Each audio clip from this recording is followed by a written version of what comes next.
Le fauteuil tout-terrain, c'est une sorte de VTT à 4 roues. C'est une activité d'itinérance, c'est une activité autour du plaisir et avec une possibilité de progresser. On est vraiment dans une logique d'acquisition de compétences sur du pilotage, du milieu, de la mécanique. Le FTT, c'est une activité assez formidable parce que ça permet de s'évader de son quotidien et d'aller en milieu naturel à la vitesse qui nous convient. Quelqu'un qui a envie d'adrénaline, c'est possible en FTT. Quelqu'un qui a envie de regarder des paysages, c'est possible aussi. Sans ce matériel, je n'aurais jamais pu revenir en forêt. Ça fait très longtemps que je ne m'étais pas promenée en forêt.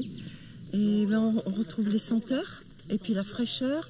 Et bon, ça change de mon environnement habituel. C'est très agréable.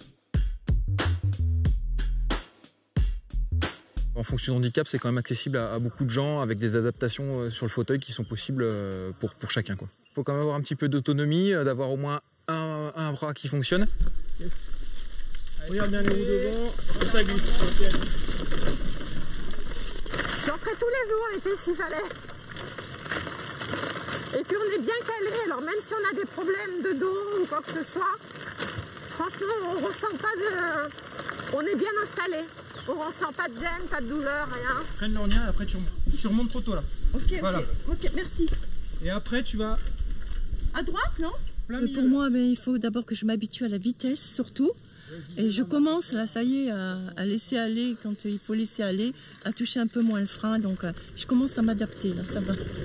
Alors Catherine, elle n'en avait jamais fait, c'est vrai. Sur la suite de la journée, elle va essayer de travailler un petit peu ses trajectoires et son pilotage pour essayer de prendre des beaux virages, de se faire plaisir. C'est bien là où c'est plus plat et on lâche tout, on freine pas. On pourrait dire que le fauteuil tout-terrain, c'est un sport en duo, parce qu'il y a une relation qui se crée, qui va un petit peu plus loin que l'accompagnement entre la personne qui est en VTT et la personne qui est en fauteuil tout-terrain. Dans la descente, selon le niveau du pratiquant, on va se positionner soit devant pour lui montrer un petit peu la trace, soit plutôt derrière pour sécuriser. Et puis l'accompagnateur en VTT, il est aussi nécessaire sur les endroits où ça va remonter un petit peu. Les fauteuils tout-terrain ont une contrainte, c'est d'avoir du terrain en pente continue, une descente continue qui nécessite un repérage. Il y a deux autres contraintes auxquelles on ne pense pas toujours, c'est que c'est des machines, comme elles sont à 4 roues, qui ne tolèrent pas très bien les dévers, surtout avec un niveau moyen de pilotage. Et ce sont des machines qui font une certaine largeur, qui font un peu moins de 90 cm. Et donc si le chemin est plus étroit que ça entre deux arbres, on serait bloqué. Aujourd'hui, on peut pratiquer partout en France le FTT parce qu'il y a du matériel avec des motorisations électriques et donc ça permet de s'affranchir des problématiques de remontée. On a le champ de pratique du FTT aujourd'hui qui rayonne sur tout le territoire français, métropolitain et outre-mer aussi.